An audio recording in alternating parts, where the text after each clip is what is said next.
German सीखने का mood तो है, लेकिन पता नहीं है कि अपने गोल के लिए कितनी जर्मन काफ़ी होगी। जर्मनी में जॉब, स्टडीज़ या आउसबिल्डिंग के लिए जर्मन सीखनी है, लेकिन पता नहीं है कि कितना टाइम लगेगा।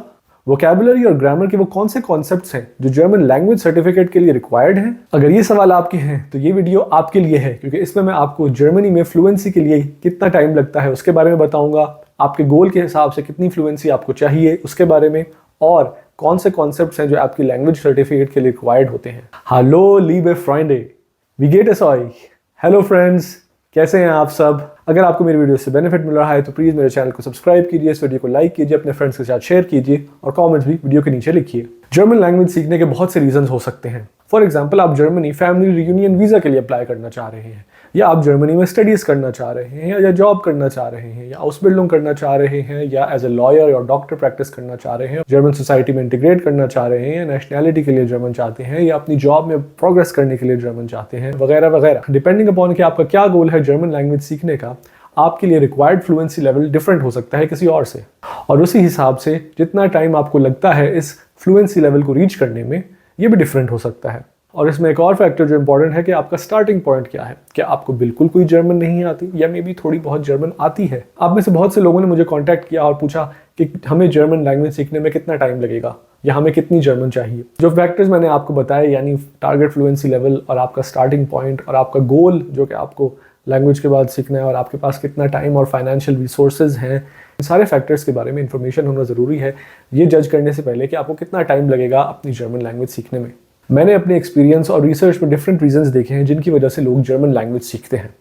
उस हिसाब से मैंने डिवाइस किए हैं आपके टारगेट फ्लुएंसी लेवल्स, क्या कितनी जर्मन आपको आने की ज़रूरत है अपना ये रीज़न या अपना ये गोल अचीव करने के लिए। अगर आप फैमिली रियूनियन वीज़ा के लिए जर्मन लैंग्वेज सीख रहे हैं तो आपकी टारगेट फ्लुएंसी A1 लेवल की है, और इसके लिए आपको सर्टिफिकेट भी चाहिए अगर आप वीज़ा के लिए अप्लाई करना चाह रहे हैं। अगर आप जर्मनी में बेसिक लेवल पे सर्वाइव करना चाह रहे हैं कि ब्यूरोक्रेसी और अथॉरिटीज़ के साथ डील कर सकें और यहाँ पे डे टू डे लिविंग कर सकें, तो उसके लिए आपको B1 लेवल की फ्लुएंसी रिक्वायर्ड होती है। अगर आप जर्मन नेशनैलिटी के लिए अप्लाई कर रहे हैं तो आपको B1 लेवल की फ्लुएंसी रिक्वायर्ड है, बट इसके लिए आपको एक सर्टिफिकेट भी चाहिए जो कि ये चीज़ कंफर्म करे। अगर आप जर्मनी में आउसबिल्डिंग के लिए आ रहे हैं तो ज़रूरी है कि आपके पास पहले से जर्मन नॉलेज हो, और वो B2 लेवल की फ्लुएंसी रिक्वायर्ड होती है। बहुत सी कंपनीज यहाँ पे सर्टिफिकेट मांगती हैं, तो सर्टिफिकेट भी आपके लिए ज़रूरी है लेना। अगर आप जर्मनी में बैचलर्स या मास्टर स्टडीज़ के लिए आ रहे हैं और वो पढ़ाई इंग्लिश में है, तो आपको कोई प्रीवियस नॉलेज ज़रूरी नहीं है जर्मन लैंग्वेज की। अगर आप बैचलर्स या मास्टर्स जर्मन लैंग्वेज में करना चाह रहे हैं तो आपकी रिक्वायरमेंट्स बिल्कुल डिफरेंट है। इस केस में आपको DSH या TestDaF जो कि एग्जाम्स होते हैं स्पेशल यूनिवर्सिटी में एडमिशन के लिए लैंग्वेज के, वो करने की ज़रूरत है। उसमें आपको सर्टिफिकेट भी चाहिए, और ये लैंग्वेज लेवल B2 से C1 तक होते हैं।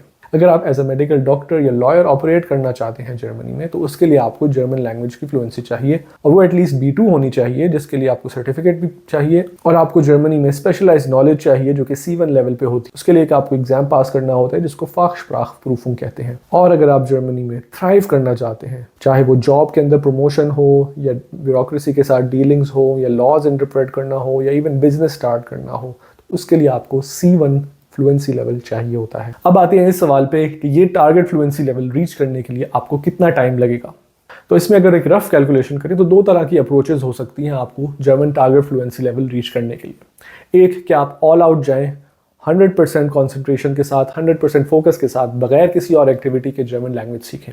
इस अप्रोच में आपको रोज़ कम से कम 10 आवर्स जर्मन लैंग्वेज को देने होंगे, इवन वीकेंड्स पे। एक इंटेंसिव जर्मन कोर्स में एडमिशन ज़रूरी है आपको इस गोल को अचीव करने के लिए। दूसरी अप्रोच ये है कि आप अपने बाकी कामों के साथ, यानी स्टडीज़ या जॉब के साथ जर्मन लैंग्वेज सीखें।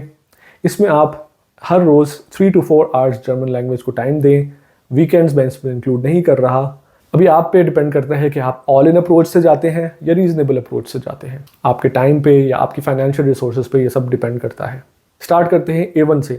ये सबसे बेसिक जर्मन लैंग्वेज लेवल है। इसमें आप 0 से अपनी जर्मन लैंग्वेज की जर्नी शुरू करते हैं। In terms of vocabulary, greetings, hello, good bye वगैरह, नंबर्स, जर्मन अल्फ़ाबेट, अपना इंट्रोडक्शन, रिलेटिव्स को बताना, कॉमन फ्रेजेस और क्वेश्चंस अबाउट टाइम, डायरेक्शंस या ऑर्डरिंग, ये चीज़। ग्रामर में simple verbs like haben, sein, regular और इरेगुलर वर्ब्स, दाटिव, अक्यूजेटिव, परफेक्ट पास्ट टेंस, ये वाली चीज़ें सीखते हैं। ये सब सीखने के लिए अगर आप ऑल इन अप्रोच से जाते हैं तो आपको मिनिमम 2 वीक्स लगते हैं, और अगर आप रीजनेबल अप्रोच के साथ जर्मन सीखते हैं तो आपको इस लेवल को अचीव करने में 1 to 2 मंथ्स लग सकते हैं। अब आते हैं A2 लेवल पे। इसमें आप सिंपल कॉन्वर्सेशन से थोड़ा आगे बढ़ते हो। फॉर एग्जाम्पल किसी से कुछ रिक्वेस्ट करना, कोई सजेशन देना, सिंपल फीलिंग्स एक्सप्रेस करना, एक्टिव और पैसिव में बात करना, कुछ प्लान करना, कोई सिंपल ईमेल या लेटर लिखना, बेसिक लेवल पे किसी इंटरव्यू में अपने आप को एक्सप्रेस करना, इन सारे टॉपिक्स के बारे में आप A2 लेवल पे सीखते हो। इन टर्म्स ऑफ ग्रामर, कॉजाल्सatz, एडजेक्टिव एंडुंगन, genitive case, comparative and superlatives, Hauptsatz, Nebensatz, Modalverben, Konjunktiv 2,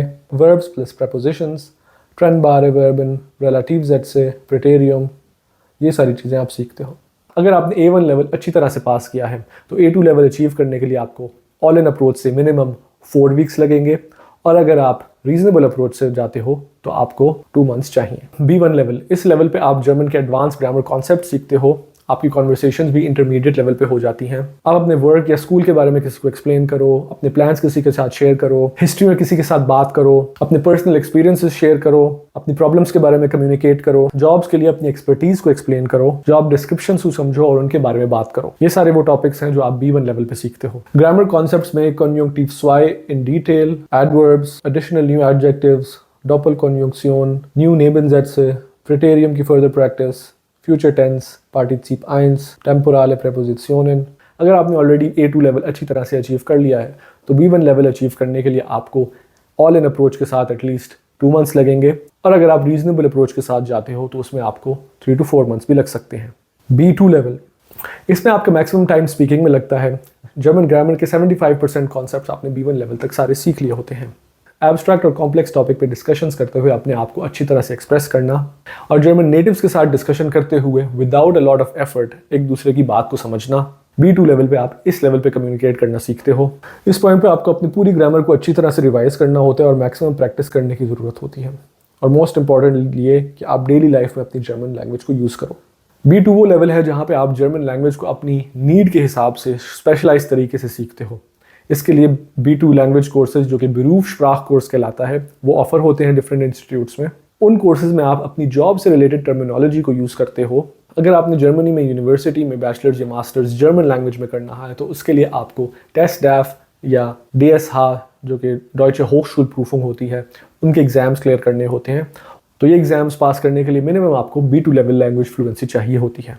अगर आपने B1 लेवल अच्छी तरह से कंप्लीट किया हुआ है तो B2 लेवल अचीव करने के लिए आपको ऑल इन अप्रोच के साथ कम से कम 3 मंथ्स लगते हैं, और अगर आप रीजनेबल अप्रोच के साथ B2 लेवल करते हो तो आपको 5 to 6 मंथ्स लगते हैं। C1 level, C1 language level जब आप कर रहे हो तो आप जर्मन लैंग्वेज के फाइन पॉइंट्स के बारे में पढ़ते हो। डिपेंडिंग अपॉन कि आप किस ऑडियंस से बात कर रहे हो, आप अपनी वर्ड की चॉइस जो है उसको डिफरेंट करते हो, सिनोनिम्स वगैरह सीखते हो, ऑडियंस और कॉन्टेक्स्ट के हिसाब से खुद को डिफरेंट तरीके से एक्सप्रेस करते हो, एक ही आइडिया को कम्युनिकेट करते हुए। जर्मन लैंग्वेज के डिफरेंट एक्सप्रेशंस या इडियम्स या एनालॉजीज आप सीखते हो C1 लेवल पे, और इनको अपनी डेली लैंग्वेज के अंदर भी यूज करना शुरू कर देते हो। B2 लेवल अगर आपने अचीव कर लिया है तो उसके बाद C1 लेवल मोर और लेस प्रैक्टिस की गेम है।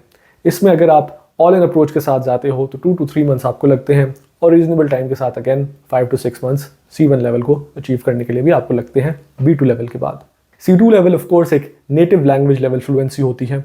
इसमें जर्मन का कोई कॉन्सेप्ट, कोई भी टॉपिक, कोई भी चीज़ आपके लिए मुश्किल नहीं होती समझना, खुद को एक्सप्रेस करना मुश्किल नहीं होता। तो इसके बारे में आपको एडिशनल कोई इन्फॉर्मेशन नहीं दूंगा कि इसमें आप क्या चीज़ सीखते हो। All in all German language आपको परफेक्टली इस पॉइंट पे बोलना आ जाती है, और कोई बता नहीं सकता कि आप जर्मन नेटिव स्पीकर हो या आपने जर्मन लैंग्वेज खुद से सीखी है।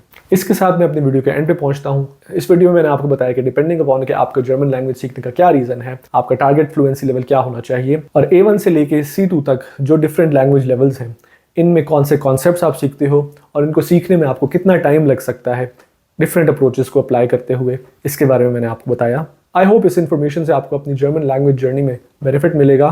Thank you for watching and stay tuned for my next video.